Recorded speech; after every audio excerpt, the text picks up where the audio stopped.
بینەرانی عزیز سڵاوتان لێبێت من یادگار فایقم وەکو ئاگادارن ئێمە وەکو کوردستان 24 لە کاتژمێر 9 بەیانیەوە سەرقاڵی ڕووماڵکردنی یەکەمین کۆنفرانسی زانکۆی ئەمریکی لە کوردستان دهۆک لە ژێر ناونیشانی سربەخۆی کوردستان ڕووبەڕووبوونەوە و دەرفەتەکان. ئێمە ئەمڕۆ سپۆنسەری سەرەکی ئەم ئیڤێنتە گرنگە بووین لە شاری دهۆک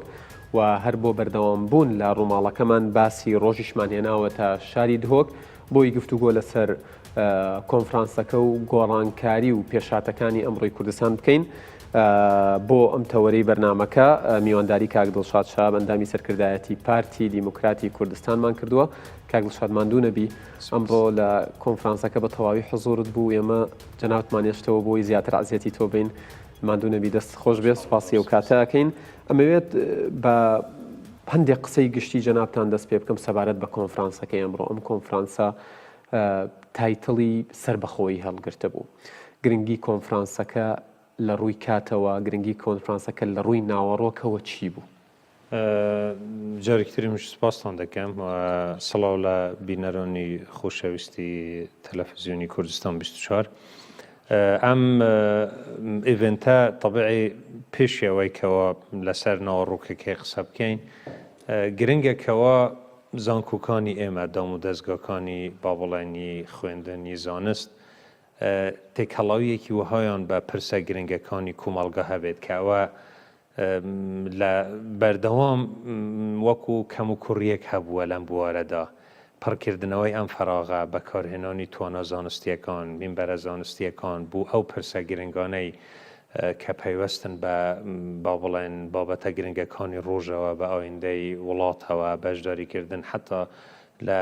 لە بوارەکانی تری چاڵاکیەکانی کومەڵگاوە خۆی کارێکی زۆر زۆر گرنگە. یعنی هەڵبژاردننی ئەم بابەتەش لە ئەمڕۆی کوردستان لە بارودۆخەی کە ناوچەکە بە شێوەیەکی گشتی لە چاوەڕوانی گۆڕانکاری گەورەدایە و ئەو بابەتەی کەوا لە ناو دڵ و ناخی هەموو تاکێکی کورددایە، من پێم وایە کوردستانیشدایە ئەگەر ڕاستتروا بڵێم، بەوەی کە ئەم با بڵێن ئاراستەیە چون دەست پێ بکرێت بەرەو کوێ بچێت، ئامادە سازیەکانی چین، ئەو تەحەدیاتانە ئەو با بڵێن بەربەستانەی کە ڕوبەڕووی دەبینەوە چین و ئەو ئامادە سازیانەی بوو بەجێهێشتن یاخود زاڵبوون بەسەر ئەم بەربەستانەدا چین. بەدیتنی من ئەم کۆنفرانسە یعنی چەندین خاڵی بەهێزی تێدا بوون. یەک ئەوە کە ناوەندێکی گەورەی زانستی لە سەرەتای دەستپێکی ژیانی زانستی خۆیدا بە کارێکی وا گەورە دەستی پێکرد لە ژێر ناونیشانێکی وە گەورەدا حەزۆرێکی هەمەلایەنەی زۆر باش. ساڵی تەمەنی خۆی یەکەمین کۆنفرانسی من مەبەستم ئەوەیە حەزۆرێکی زۆر باش هەم لەو کەسایەتیە میوانانەی کەوا بەشدار بوون لە کەسایەتی زانستی، کەسایەتی دیبلۆماتکاری دیاری دنیا بە تایبەتی ئەمریکیەکان و لە کەسایەتیە کاریگەرەکانی سیاسی گوڕەپانی هەرێمی کوردستانیش و بەردەوامی یاخود ئەو گەرم و گوڕیەی کەوا لە دەرەنجامی گفتوگوەکانمە ئەگەر زۆر بەڕاشکەوانەتر بڵێم هەندێک جار ئەم کۆنفرانسانە بەشداربوون ماندوو دەکەن. یعنی جورێک لە ئەوەیەک دروست دەبێت لە نووی بەیانی و خەڵکانێک من دەیانۆسم ڕەنگە لە 6 و 7 بەیانیەوە بەڕێگا کەوت بن حتا ئاخر دقیقە متابعی هەموو کەلیمەیەکی ئەم کۆنفرانسیان دەکرد. بە حقیقەت هەم لە ڕێکوپێکی ئیدارە و بەڕێوەبردننی و هەمیش لە گەرموگوڕی ئەو بابەتە هەم لە اختیاری ئەو کەسایەتیانەی کە لە بابەتەکاندا لە پەنەلەکاندا بەشداری بکەن. بۆیە بەدیتنی من بە شێوەیەکی گشتی من دەبینم حەدەسێکی زۆر مهم لە کاتێکی زۆر گرنگ و کاریگەردا ئەوەی کەوا من لی دڵنیۆنیم لەوەیە کە تا چەند ئەم حەدەسە گەیشتووەتە کومەڵگا بە شێوەیەکی گشتی هیوادارم ئەگەر لە پەخشی ڕاستە و خۆشی کاتەکان بۆ هەموو خەڵکی گونجاو نەبوو بێت کوردستان 24 ئەم گرنگیە بەردەوامە بەم بابەتە لەسەری بڕات لە ڕێگەی دیجیتال میدیای هەر بۆ کوڕوونکردنەوەیەک بۆ جەنات و بۆ بینەرانیش لە ڕێگەی دیجیتال میدیای کوردستان 24ەوە لە ڕێگەی بڵین تویتەرەوە لە ڕێگەی فەیسبوکەوە لە ڕێگەی یوتیوبەوە کەناڵەکانی یوتیوب و لە ڕێگەی وێبسایتەکەشەوە جگەلەوەی بەڕاستە و خۆ گوازراوەتەوە پەخشکراوە ڤیدیۆکانی هەموو لەوێ دانراون بینەرە توانێت کارێکی زۆر باشە چونکە من ئەمڕۆ ینی تەمەنۆم دەگرت هەموو خاڵکی کوردستان ئەمڕۆ لە تێڕوانینی جگە لە تێڕوانین و ئامادەسازیەکانی باوڵێن ناوخۆیی و کەساتیە سیاسیەکان کە بەشداریان کرد و مەسەرەن لە دەستپێکدا جەنابی کاک مەسرور بارزانی بەشداری کرد بە ئەو تارێک و جەنابی سەرۆکی حکوومەت لە پانێلێکدا بەشدار بوو کاک حەمای حاجی مەحموود بەشدار بوو مامۆستا شێخ عەرفان بەشدار بوو یعنی دکتۆر بەرهەم ساڵح کاک دکتۆر بەرهەم بەشدار بوو بەڵێ یعنی ئەمانە هەمووی جگە لە ئەوانە کە با بڵێن دەنگە ناوخۆیە دیارەکانی هەرێمی کوردستانن بەشداری ئەو کەسایەتیانەی کەوا تێڕوانینیان لەسەر هەرێمی کوردستان لەسەر ئایندەی کوردستان لەسەر هەنگاونان بەرەو سەربەخۆیی بەڕاستی بوو من وەکو تاکێکی بەشدار بووش زۆر جێگای دڵخۆشی بوو کەوا بینیم ئەم خاڵکە لە ڕوانگەیەکی زانستیانە بەراوردێکی ورد لەگەڵ تەجاربی گەلانی تری دنیا کەوا داوای سەربەخۆییان کردیە هەڵسەنگاندنی مقاوماتی داواکاری سەربەخۆیی لە هەرێمی کوردستان و ڕێنیشاندان لە گێڕانەوەی هەندێک لەو تەجروبانە لەو تەحەدیانەی کە دێنە پێش بە تێکڕۆ من پێم وایە کاتێکی گونجاو حەدەسێکی گەورە و گەیاندنی پەیامێکی گونجاو باشە کاک دڵشاد کۆمەڵێک ناوت هێنا من دەمەوێت کۆمەڵێک ناوی تریش ئیزافە بکەم جگە لەوانەی جەنابی شت و ڕەئی دووەرگرم لەسەر خاڵێک یعنی ئەمڕۆ جگە لە بڵین چێمانی زانکۆکە کە کاک مەسرور بارزانی بوو ینی زاڵمای خەلیزاد لێرە حزۆری هەبوو قسەی کرد بۆ نمونە دکتۆر بێرنارد کۆشنار حزۆری هەبوو قسەی کرد دکتۆر بەرهەم ساڵح کاگۆشار زێباری پرۆفیسۆر ئیسماعیل بێشکچی پرۆفیسۆر مایکل گەنتر ینی کاک نێچیرەوان بارزانی کاکە حەمەی حاجی مەحموود و قەرارە ینی کەسایەتی تریش لێرە ڕۆژنامەنووسی دیاری تورکیا ئامبەرین زەمان یعنی بڕیارە سبەینێش کۆمەڵێک کەسایەتی دکتۆر دلاوەر عەلادین کۆمەڵێک کەسایەتی دیکە حەزوریانە بێت گەر بۆ بینەری زیاتر ڕوون بکەیتەوە هێندەی تۆ دانیشت بووی ڕەئیەکان دابش بوون بەسەر ڕەئی جیاوازە سەبارەت بەسەر بەخۆییان هەموو پێیان وابوو کە ئێستا کاتێکی گونجاوە ممکنە تێڕوانینی طبیعی لە هەر حیوارێکدا ئەگەر تێڕوانینی جیاواز نەبێت ڕەنگە بەرهەمداریش نەبێت بەڵام ئەوەی کە هەستم کرد کە وەکو بڵێ کودەنگیەکی لەسەر بێت ئەوەیە کە کاتێکی گونجاو بوو گەلی کوردستان هاتووەتە ئارەوە کۆمەڵێک لە بنەما ئەساسیەکان سەرەکیەکان کە دەکرێت هەنگاوی ئەساسی لەسەری بنیاد بنرێت ئەوەی تر لە ڕووی کات لە ڕووی شێواز لە ڕووی طبیعی ئەمە ئەرکی بەردەوامی ئێمە بەردەوامی با بڵێنی سیاسیەکانی هەرێمی کوردستانە سەرجەم لایەنەکانە سەرجەم دام و دەستگاکانە بەشداری زانستیانەی کەساتیە زانستیەکانە دروستکردنی ئەم نەقلی ئەم دەنگەیە بۆ دنیا بۆ دوستانی ئێمە بۆ ئەوانەی کەوا هەتا ئێستا لە حەقیقەتی با بڵێن ئەم هەنگاوانە تێنەگەیشتون لە هۆکارەکانی بیرکردنەوەی تێنەگەیشت حتا بوو ئەو دەنگانەی کەوا دژی با بڵێن بیرکردنەوەی سەربەخۆیی کوردستانیشن من پێم وایە ئەسڵان ئێمە ئێستا قۆناغێک لە مەوتووە ئەم قۆناغا دەست پێ بکەین یاخود ئەو قۆناغی ئێستای تێدەن بەجێ بێڵین ئەوش قۆناغێکی ترە ڕوبەڕووبوونەوەی ئەو دەنگە دژانەی کەوا لە دژی سەربەخۆیی کوردستانن من مەبەستم لە ڕوبەڕووبوونەوەی تونندوتیژی نییە ڕوبەڕووبوونەوەی مانتەقیە لە خستنەڕووی لە خستنەڕوویەکی زانستیانەی مافی ئەم ملەتە و ئەو هۆکارانە یاخود ئەو مقاومەتانە چین ئەوەی کەوا بەهۆیەوە ئێمە پشت بە چی دەبەستین کاتێکەوە جگە لە مەزڵومیەتی ملت و جگە لە تاریخ و جگە لە حەقی ملت کەوا بەپێی هەموو بنەماکانی مافی مرۆڤ ملەتێک مافی سەربەخۆی بڕیاردان لە شێوازی بەڕێوەبردننی خۆی هەبێت جگە لە هەموو ئەمانە کۆمەڵێک مقاومات لە هەرێمی کوردستان هەن کە ئەوان ئومێدی دروستبوونی دەوڵەتێکی سەرکەوتووی لێ چاوەڕوان بکرێت ڕوونکردنەوەی ئەمە تەجاوزکردنی ئەم وەکو ئیزافەیەک بۆ قسەکانی جەنابەت ئەمڕۆ باڵیۆز زەڵمەی خەلیزاد ئاماژەی بەوە داوتی هەندێک وڵات بوون بە وڵات تایبەتمەندیەکانی کوردستانیان تیان نەبووە زۆر کەمتر تایبەتمەندیان تیا بۆ کەچی بوون بەو دەوڵەتیش من مەبەستم لەوە دێت ئەم گوتنە لەناو ئەم هۆڵە یاخود لەناو خودی هەرێمی کوردستاندا بۆ ئێمە گرنگە چونکە ئەمە شاهدی دیبلۆماتکارێکی بەرچاوی ئەمریکیە و شارەزایەک لە بارودۆخی ئەم ناوچەیە و ناوچەکانی هاوشێوەی کە کێشەی هاوشێوەی کێشەی هەرێمی کوردستانی تێدا هەبوونە بەڵام من مەبەستم ئەوەیە ئێمە دەبێت لەمەشدا فراوانتر هەنگاو بنین ئەم دەنگە بگەینینە ئەو خەڵکانەی کەوا ئەسڵان زۆر حاضر نین گوێبیستی ئەم دەنگە ببن یا خود ڕەنگە پارتی دیموکراتی کوردستان کەم تەرخەم بوو بێت لەم ڕۆەوە ینی ڕخنەیەک لە پارتی دیموکراتی کوردستان ئەگیری ئەوترێت کە باسی سربەخۆیی ئەکرێت لەلایەن حزبەکانی ترەوە تەسەورێکی وایە تێڕوانینێکی وایان بۆ دروست بووە کە پارتی سربەخۆیی بە مڵکی خۆی ئەزانێتەوە وەکو ئەندامێکی سەرکردایەتی پارتی دیموکراتی کوردستان کە قیادی ئەو حزبیت وەڵامت چییە بۆ ئەم قسەی ئایا فعلەن پارتی ئەمەی کردو بە مڵکی خۆی من پێم وانە ئەم تێڕوانینە ڕەنگە ئەگەر کەسێک لەنەو پارتیداوە بیر بکاتەوە من پێم وایە پارتی پێی وایە ئەرکی یەکەمیەتی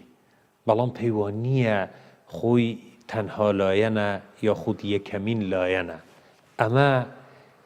مافێکی نەتەوەیە جارێ من پێم وایە ئەگەر ئێستا بە جیاوازی بۆ چوونە جیاوازەکان ئەگەر وەکراشە نەک ڕیفراندۆمێک بکرێت وە کراشە پێشتر خەڵک دەنگیشی لەسەر ئەم مەسەلەیەدا من بڕوانۆگەم شعوری هیچ تاکێکی کورد هەبێت بەڕەغمی هەموو جیاوازیەکان لە دژی ئەوە بیر بکاتەوە کەەوە دەوڵەتی کوردی یاخود سربەخۆی کوردستان با بڵێمی کوردستان بێتە ئاراوە بەڵام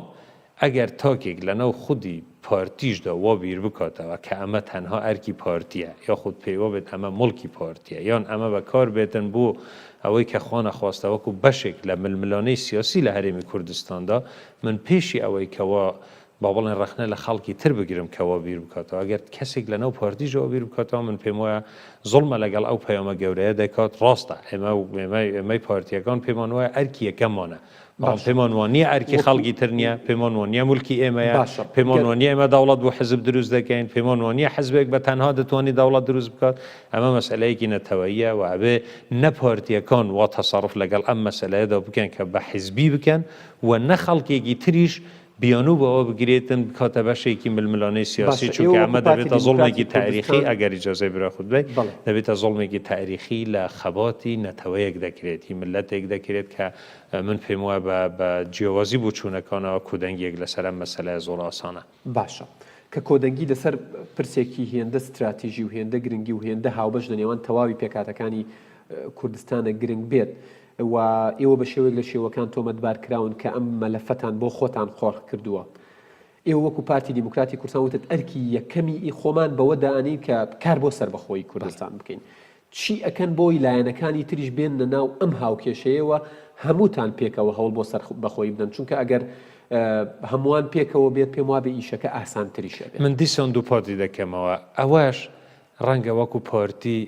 ئێمە مافی ئەوەش بە خۆمان نۆدەین ئێمە خەڵک بانکێش بکەین بۆ ئەوەی بێن لەگەڵ ئێمەدا بەشداری ئەم مەسئلەیەکی نەتەوەییە و چون ئەرکی پارتیە ئەوە ئەرکی هەموو لایەنەکانە بەڵام ئەرک و بەرپرسیارەتی بەپێی حەجم و بەپێی توانای با بڵێنی حەزبەکان و کاریگەریاندا بەش دەبێت چون هەموو ئەرکەکانی کە لەم وڵاتەدا هەن بەشی زۆری لەسەر ئەستوی پارتیە بە حکمەوەی کە پارتی حزبی یەکەم بووە لە وڵاتەوە ئەمە ئیدعایەک نییە ئەمە بکەن ئەمە نەتایجی هەڵبژاردنەوە ئەمە نەهجی پارتی کاتێکەوە لە تاریخدا سیر بکەی پارتی هەڵگیری ئاڵای بیری من ناڵێم دەوڵەتی نەتەوەیی بووە بەڵام بە زیندوو هێشتنەوەی ئومێدی دروستبوونی دەوڵەتی کوردستان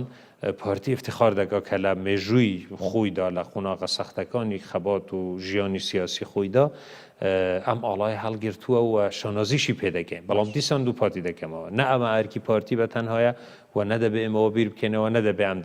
ئەم مەجالە بدرێتەوە خەڵکێکی من ئەوە نەبوو کە بانگێشتیان بکەن مەبەستی من ئەوە بوو بۆ نمونە گەر سەیری یەکێتی نیشتیمانی کوردستان کە یەکێتی نیشتیمانی کوردستان دەڵێ زۆر دەمێک ئێمە هەڵگری دروشمی مافی چارەی خۆنووسینە گەر بەرپرسانی گۆڕان هیچ بەرپرسێکی گۆڕان نەیوتووە بەڕەسمی قسەکەم بە ئاشکرا نەیوتووە ئێمە دژی سەربەخۆیی بە هەموو ئەم گوتنانە خۆشحاڵین یەکگرتووی ئیسلامی کوردستان هیچێک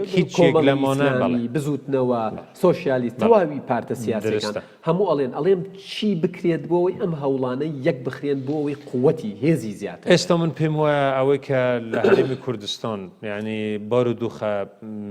دەرەکیەکان یعنی با بڵێن بە شێوەیەکی گشتی لە ناساندنێکی حقیقت لەسەر چەند بنەمایەک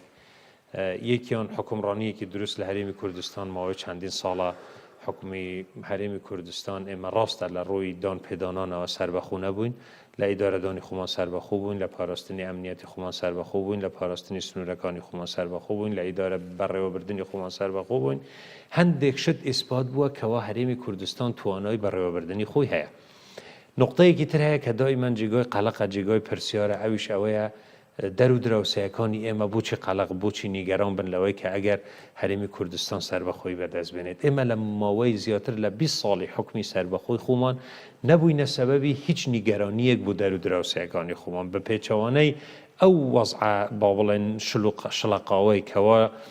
لە ڕۆژهەڵاتی ناوەڕاستدا هەیە ئەو پارچەیە کەوا تێیدا ئارامە کەوا بووەتە سەبەبی ئیستیقرار کەوا نەبووەتە سەبەبی دروستکردنی کێشە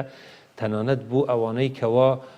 چاوەڕوانیشیان وا بوو بێتن کەوا کێشە لە هەرێمی کوردستان دروست بێ هەرێمی کوردستانە کومەڵێک بنەمای تر هەن و جگەلەوەی کە ئەم با بڵێن شەڕە نەگریسەی کە لەم دوایەش بەسەر هەرێمی کوردستان دەهات کە بەشێکی گرنگی باسی ئەم کۆنفرانسە بوو لە ڕوبەڕووبوونەوەی شەڕی دژە تیرۆر کە بە نوێنەراتی با بڵێن زۆر جار دەگوترێتی مرۆڤایەتی زۆر جار دەگوترێت بەرەی لە پێشەوەی بەرەی دژی تیرۆردا هەرێمی کوردستان بە خوێنی شەهیدەکانی بەتوانە و خۆڕاگیری پێشمەرگەکانی بە سەرکردایەتیەکی با بڵێن ڕاستگویانە و واقعیانە و بەشداریەکی کاریگەری جەنابی سەرۆک و ئەم سەرکەوتنانە بەدەستهاتوون ئەمەش بووەتە دەرفەتێک بۆ نیشاندانی ڕوویەکی تری جوان و گەشی هەرێمی کوردستان ئێستا ئەم نمونانەم کە هێنایەوە هەموو ئەوانە وا دەکەن کە زەمینەیەکی با بڵێن دەرەکی زۆر لەبار بۆ هەنگاونان بەرەو سەربەخۆیی هەرێمی کوردستان هەبێت ئەوەی کە خاڵی لەوازە چییە ئێمە دوو خاڵی لەوازمان هەن ئێستا کە بەدیتنی من سەرەکی ترینیان کێشە و گرفتەکانی ناوخۆیی هەرێمی کوردستانە کە ئەو بابەتەیە کە جەناب دەتەوێت باسی لێ بکەین من پێم وایە ڕابطکردن پەیوەستکردنی بڕیاردان یاخود هەنگاونان بەرەو بڕیاری چارەنووسسازی خۆمان بەرەو هەنگاونان بەرەو سەربەخۆیی کوردستان بەستنەوەی بە هەر کێشەیەکی ناوخۆییەوە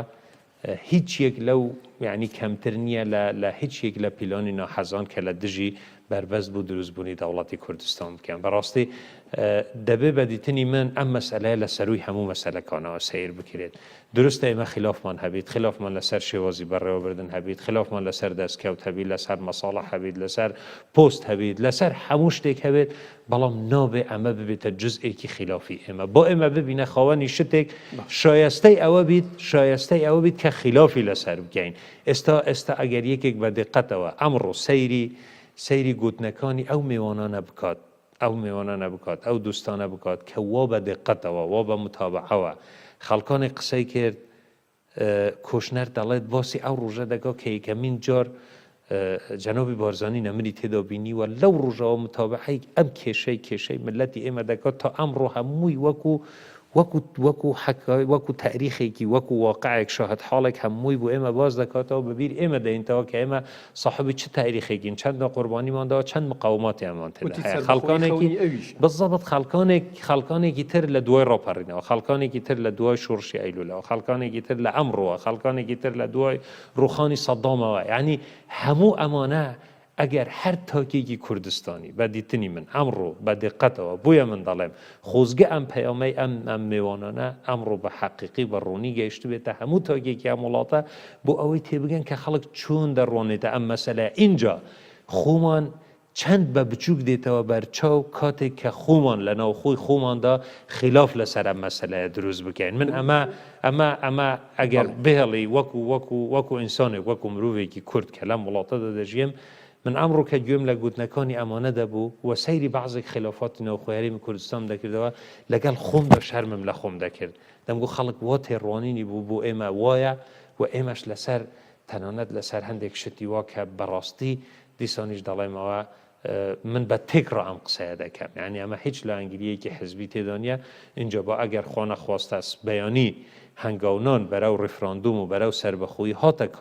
ئاراوە بۆ ملەتی کوردستان ئەم قرارە بدات خەڵکی کوردستان ئەم قرارە بدات کەەوە کێ هەنگەوەی جددی بەرەمە بە ئاراستەیە دەنێن وەخوا نەخواستە کێ بەربەست کە من دڵنیام دیسانیش دووپاتی دەکەمەوە نە لە منهەجی هیچ حزبێکی کوردستانیدا تەسەوڕ دەکەم یعنی شتێکی وە هەبێت کە هەنگاو بۆ ئەم مەسەلەیە نەنێنرێت و نە ئەگەر خوا نەخواستە کەسانێک وەش بیر بکەنەوە کەسێک جورئەت ناکات بە دژی بیرکردنەوەی ئەم ملەتە هەمووی بە پێچەوانەیە لە میوانە بیانیەکانە ماماژەی بەوە داوتی کاتێک باز دێتە سەرباسی سربەخۆی عێراق کێشە نییە بۆیەوە ئێران کێشە نییە بۆیەوە تورکیا کێشە نییە بۆیەوە ئەمریکا کێشە نییە بۆیەوە وتی خۆتان کێشن خۆتان باش بە لە بەرچاوگرتنی ئەم خاڵەوە جەنابی شدوەکو ینی سەرکردایەتێکی پارتی دیموکراتی کوردستان هەستت بەمە کردووە بەرپرسانی تریش هەستیان بەمە کردووە کەواتە لە ئێستادا پارتی دیموکراتی کوردستان لەگەڵ ژمارەیەک لایەن کۆبۆتەوە ئەوەی ماوەتەوە لەگەڵیان کۆبێتەوە هەفتەی داهاتوو لەگەڵ لە شاری سلێمانی لەگەڵ هەریەک لە بزوتنەوەی گۆڕان و یەکێتی نیشتیمانی کوردستان کۆوە بێتەوە ئەبێت ئەم دانیشتنانە چۆن بن و مادام قسەیەکەی لەسەرەوەی کە تەواوی لایەنەکان هەریەک بە پێی حەجمی خۆی بەرپرسیارە لەوەی کە دۆخی هەرێمی کوردستان بەم ڕۆگەیشتووە چۆن چارەسەری ئەم کێشانە ئەکرێ و چۆن چارەسەری ئەو کەم و کوڕی و کەم تەرخەمیانە ئەکرێ کە پارتە سیاسیەکان هۆکاری بوون و ئەوەشی باجی ئەداد هاوڵاتیانی هەرێمی کوردستانە چۆن چارەسەر ئەکرێ ئەمە پێمان وایە ئەو دەرفەتەی کە ئێستا هاتوتە پێش و دوای ئەو پەیامەیەکەوە جەنابی سەرۆکی هەرێم ڕایگەیاند بۆ ئەوەی کە لایەنەکان دانیشتنی جددی بکەن لەسەر چارەسەرکردنی ئەو گرفتانەی کە هەن چونکە هەموو ئەو گرفتانە بەشێک لە گوڕوتینی ئەم مەسئلە پیرۆزە کەم دەکاتەوە توانای خەڵکی کوردستان توانای سیاسیەکان توانای حکوومەت توانای دام و دەستگاکانی ئێمە بەشێکی بۆ ئەم مەسئلەیە دەڕاتوە من دڵنیام هەستی پێدەکەین و خۆشمان لە ماوقعی بەرپرسیارەتدا دەبینینەوە بەرامبەر ئەو ئەرکە قورسەی ئەو بارە با بڵێن بژێویە قورسەی کە ئێستا لەسەر ئەستوی هاوڵاتیانی هەرێمی کوردستانە کە ئێمە پێمان وایە ئەمەش دوو هۆکاری هەیە هۆکارێکی تەبیعی بێجگە لە هۆکارانێک کە باسکران لە وەکو بڵێن هۆکاری قەیرانی دارایی من نامەوێ بگەڕێمەوە سەرەوە بەڵام من دڵنیام ئەگەر ئێستا هۆکارە سیاسیە ناوخۆیەکان چارەسەر ببن کاریگەری ئەم مەسئلەیە بەلای کەمەوە ڕێژەیەکی من ئەتوانم بڵێم ئەگەر 150 زیاتر نەبێت بەڵام نزیک لە 150 ئەم بارقورسیە لەسەر دڵ و دەروون و با بڵێن لەسەر ئەستوی ملەتی ئێمە کەم دەکاتەوە بە دەلیلی ئەوەی کە ملەتی ئێمە تحملی بارودۆخی زۆر قورستری لەمە کردووە حتا لە نەبوونی و لە هەژاری و لە نەداری و لە هەموو شتێکەوە بەڵام ئەو کات یەکدەنگیەک هەبووە پەیامێک هەبووە ئاراستەیەک هەبووە تێکوشانێک هەبووە بۆ ئازادی کوردستان ئەگەر ڕێکەوتنی لایەنەکان من پێم وایە من پێم وایە ئەگەر بە پیرەوە هاتنێکی دروست بۆ پەیامەی جەنابی سەرۆک بارزانی هەبێت و کە هەتا ئێستا جێگای خۆشحاڵیە ئەوەندەی کە کوبنەوەکان کراون من بەشدار بوومە هەست دەکرێت کە هەموو لایەنەکان ئەم ئارەزویان زۆر بە جددی تێدایە و هەڵوێستی پارتی دیموکراتی کوردستان لەگەڵ ینی لایەن و پارتە سیاسیەکان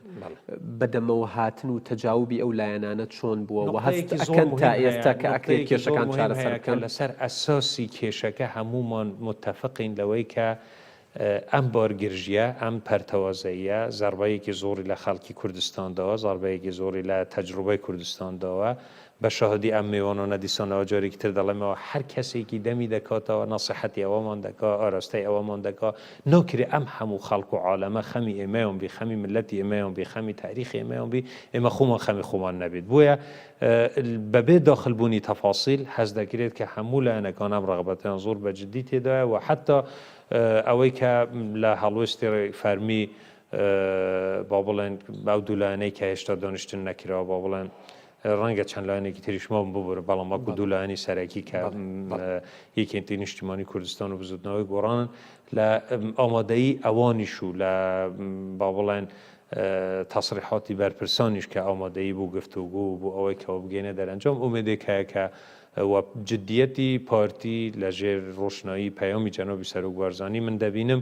کە ئەم فورسەتە فورسەتێکی گەورەیە و دەنگەکانی یاخود با بڵێن ئەو دەنگانەی کە بە پیر ئەم دەرفەت و ئەم بەنگاوازەوە دێن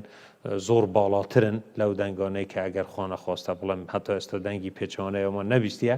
بەڵام ئەتوانم بڵێم دەنگەکانی تر باڵاترن بۆیە من ئومێدم وایە کە ئێمە لەم با بڵێن لەم گەڕێی گفتوگوەکان و بتوانین کودەنگیەک دروست بکەین بۆ ئەوەی ئەم بربەستەی کە هەموو خەڵکێک بە مەترسی دەزانیت لەسەر ئەو بابەتە گرنگی کە ئەمڕۆ جێگۆی با بڵێم احتیمام بووە لەم کۆنفرانسەدا بتوانین ئەم بربەستە کە گرفتە ناوخۆیەکانە ئێمە دوو کێشەمان بوو چارەسەرەکات یەک ڕێگەمان لە بەردەم سەهل دەکە بوو گەیشتن بەو ئامانجە چونکە ئەگەر بگەڕێمەوە سەر حتا وەزعی دارایی و حتا هەموو سەبەبی ئەو مەشاکل و ئەو وەزعانەی کە بەسەر ئێمە دادێن کە توانای ڕوبەڕووبوونەوەمان لاواز دەکە بەڕاستی دوو سەبەبە یەکیان ئەوەیە کە ئێمە کیانی خۆمان نییە دویان ئەوەیە کە ئێمە پەرتەوازەین یەکدەنگ نین واتە ئەگەر ئێمە ئەم یەکدەنگی ئەم کودەنگیە دروست بکەین شەبێت نابن بەزانی خەتەر لەسەر ئەم ویلادەتە دروست دەکات ممکنە ناحەزانی ئێمە زانان لەوەی کەەوە چۆن پەرتەوازەی مێژوو بەداخەوە یعنی هەندێک محەتاتی زۆر بە ئازاری بوو ئێمەی بەجێهێشتون کەەوە چون نەحەزانی ئێمە توانیویانە سوود لە کێشە ناوخۆیەکانی کورد دووەربگرن و سوود لە با بڵێن لەو پەرتەوازەیە وەربگرن بۆ ئەوەی کەەوە کۆسب بخەنە بەردەمی ئەو پێشوەچوونەی کە ئامانجەکەی تێدا و ئەم بابەتە سەبارەت بە کۆبوونەوەی پارتی دیموکراتی کوردستان لەگەڵ لایەنەکان زۆر جار باس لەوا کرێ کە ئایا پرۆژەی پارتی دیموکراتی کوردستان چییە؟ هێندەی من ئاگادار بووم ئەمڕۆژ بەرپرسانی پارتی دیموکراتی کوردستان ئاماژەیان پێدا کە پەیامەکەی کاک مەسعود بارزانی پرۆژەی پارتیە. ئێوە ئەو سێ خاڵەی ینی هەریەک لە پرسی سەرۆکایەتی هەرێم پرسی سەرۆکایەتی پەرلەمان و پرسی سەرۆکایەتی ئەنجومەنی وەزیران با بڵین حکوومەت ئێوە ئەم سیانە ئەکەن بە پرۆژەی خۆتان بۆ لایەنەکان یان شتێکی جیاواز هەیەەوە ئەگەر نیەت باش بن بەڕاستی قەنەعەتی من وایە پرۆژەی مشتەرەک ڕەنگە بە چەند ساعاتێک بنووسێتەوە کێشەکانی ئێمە بە دڵنیاییەوە دەڵێم ئەوەندە قوڵ نین کەەوە قابل نەبن بوو چارەسەرکردن بەڵام ئایا هەموو لایەک بڕیاری ئەوەی داوە کەەوە پێشی داخلی هیچ تەفاسیلێک ببیت ئێمە یەک بڕیارمانداوە کەەوە کاتێک سەرکردایەتی پارتی مەکتەبی سیاسی پارتی پشتیوانی خۆی بوو پەیامی جەنابی سەرۆک ڕاگەیاند مانای وایە هەرچیەکی لە پەیامی جەنابی سەرۆکدا هاتووە ئێمە حاضرین گفتوگوی لەسەر بکەین وەکو پەیوەستنین بە هیچ مەسەلەیەکەوە پەیوەستنین بە هیچ شتێکەوە کە بڵێن ئیلا ئەبێ ئەمە بوو پارتی بێت ئیلا ئەبێ ئەمە دەستکەوتی پارتی بێت ئێمە دەستکەوتی خۆمان لەوەدا دەبینینەوە کە ئێمە بگەینە دەرەنجام و بڕیارێکی تری پارتی ئەوەیە کە بە چاوی براوە و دووڕا و سەیری ئەم مەسەلەیە نەکرێت لە گەیشتن بە دەرەنجام ملەتی کورد براوەیە ئێمە خۆمان پێمان وایە براوەی یەکەمین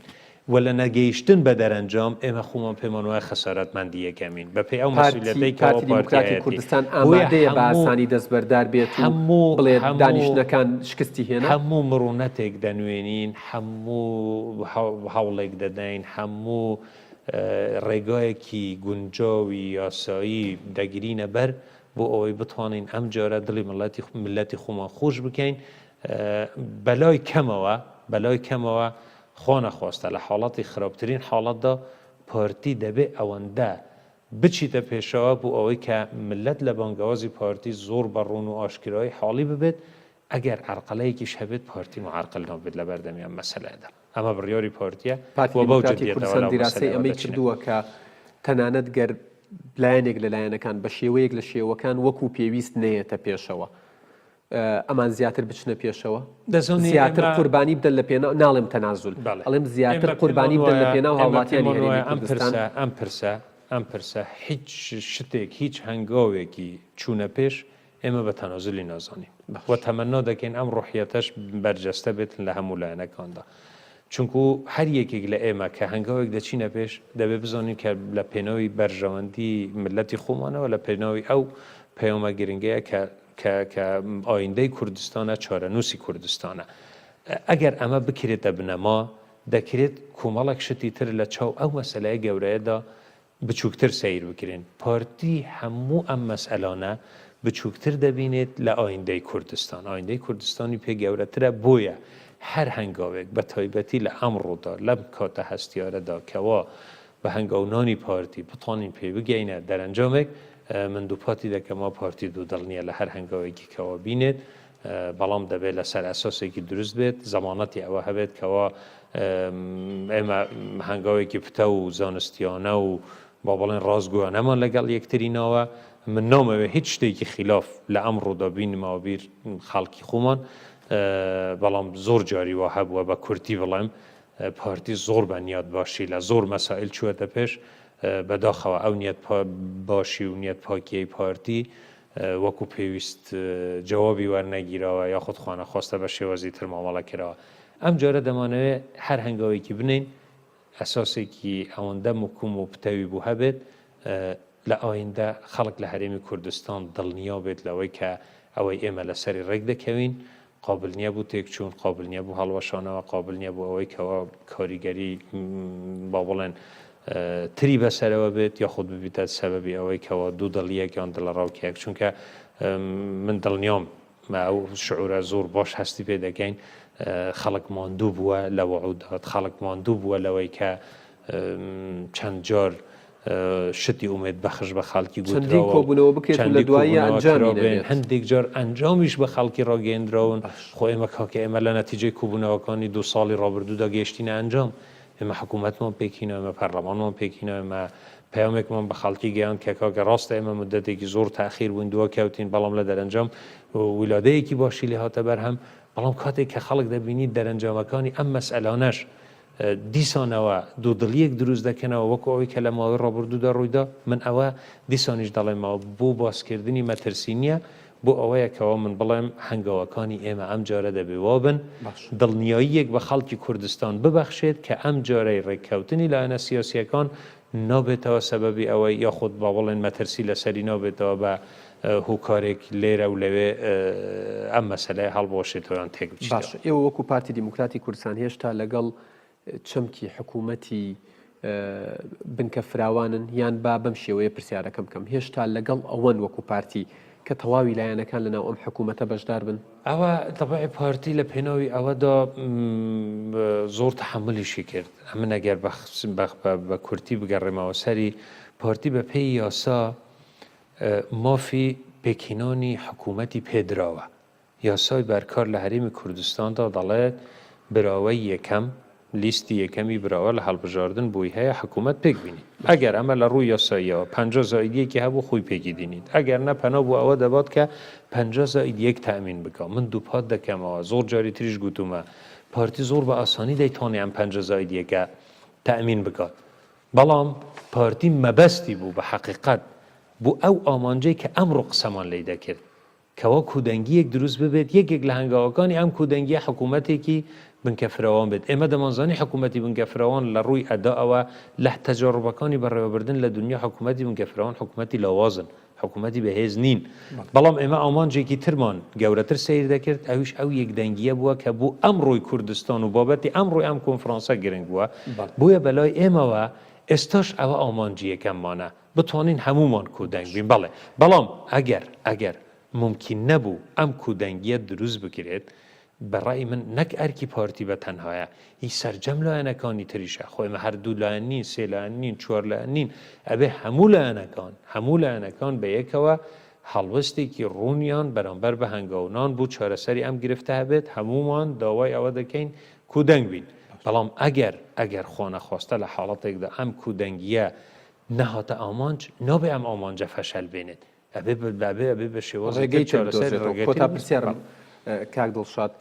کاتم زۆر کەم ماوە تقریبا یەک خولەکەم ماوە گەر وەڵامی ینی ئەو کاتە استغلال کەم جەنابەت فترەیەکی باش لە حکوومەت بووی پۆستی حکوومیت هەبووە لە ئێستادا حکوومەت هێرێمی کوردستان داوای لە ڕاگەندراوێکە داوای لە فراکسیۆنەکانی پەرلەمانی عێراق کردووە کە کۆبێتەوە لەگەڵیان و بە شێوەیەک لە شێوەکان ڕەئی فراکسیۆنەکانی گۆڕان و یەکێتی و کۆمەڵ و یەکگرتو ئەوەیە کە ینی پاسچی حکوومەت ئێوێ کۆ بێتەوە پێت وایە کۆبوونەوەی حکوومەتی هەرێم لەگەڵ ئەم فراکسیۆنان و تەواوی فراکسیۆنەکانی دیکە ئەنجامێکی هەبێت حکوومەت وەکو بنەما بەڵێ حکوومەت وەکو بنەما ڕەتی ئەوەی نەکردوتەوە کەەوە لەگەڵ عێراق یاخود لەگەڵ حکوومەتی ناوەندی ڕێک بکەوێت لە سەردانی جەنۆبی سەرۆکی هەرێم و کەساتە سیاسیەکانی با بڵێن کوردستان کە ڕۆیشتن تاکیدی ئەوە کراوەتەوە لە سەردانی جەنۆبی سەرۆکی حکوومەت بوو بەغدا تاکیدی ئەوە کراوەتەوە ئێمە پێمان وایە ئەم بودجەیە ئەم یاسایە دابینی مافەکانی هەرێمی کوردستانی نەکردووە و لە کێشمەکێشمێکی سیاسیدا پێمان وایە هاوڕێکانی ئێمە لە بەغدا وەکو پێویست نەپڕژانەتە سەر ئەو تەڵانەی ئەو کەم و کورتیانەی کەوا بەرامبەر خەڵکی کوردستان لەسەر ئەم ئەساسە بەرامبەر مافەکانی خەڵکی کوردستان لەسەر ئەو ئەساسە حکوومەت یاریمی کوردستان لە کاتی گفتوگوەکانی بودجەشدا ئەم بانگاوازای کرد بەداخەوە ئەبووە ئەو کاتیش فراکسیۆنەکان ئامادەبان ئێستاش من نازانم کە دوێنێ ئامادە نەبوون ئاڵێن هەفتەیەکی تر ئامادەسازی بوو چی دەکرێتن ئەبێ ئێمە بین بەیەکەوە دابنیشین حکوومەت یاریمی کوردستان مەترسیەکانی خۆی بۆ ئەم برادرانە ڕوون بکاتەوە ئەوانیش ئەو خاڵە بەهێزانەی کەەوە ئاڵێن ئێمە ئەتیمادی لەسەر دەکەین بەرەوڕۆی حکوومەت بکەنەوە بەراوردێک بکرێت لە بینی ئەمە و لە بینی ئەوەدا بە یەک پەیام بۆ خەڵکی ڕابگەیەندرێت چکە ئەمە مافی خەڵکە یعنی خلافێکی سیاسی نییە کە تەنهاوا بکات ئەمە باشەیان ئەمە باشە ئەبێ بە نەتیجە شتێکی ڕوون و ئاشکرا وەکو ئەوەش کە لە پەیامی جەنابی سەرۆکی هەرێمیش داهاتووە کەوەدەوە لە حکوومەت و لەلایەنەکانیش. بەڵێ زۆر سوپاس بۆ کاک دڵشاد شاب ئەندامی سەرکردایەتی پارتی دیموکراتی کوردستان سوپاس بۆ کاتێک کە بە ئێمە و بە بینەرانی کوردستان 24 بەخشی ماندوونەبی دەستت خۆش بێت. بینەرانی عەزیزم لێرەدا تەوەری یەکەم کۆتایی دێت لە تەوەری دووهەم لەگەڵ سەرۆکی زانکۆی ئەمریکی لە کوردستان بەردەوامە بین بەڵێ ببوور ناوڕێیانم ئەڵێن پێم وا بێڵێن ئامادە نییە ئەو میوانەمان لێرەدا باسی ڕۆژ کۆتایی هات ڕێزی یادگار فایق و تەواوی ئەو ستافە جوان و ئەزیز و ماندوو لەناسە قبول بکەن تا بەرنامەیەکی دیکە و تا سبەینێ سەعات دەی بەیانی کە بەردەوامە بین لە ڕووماڵی کۆنفرانسی سەربەخۆیی کوردستان بەخواتانە سپێرم و ماڵتانە میشاوەدان بێت.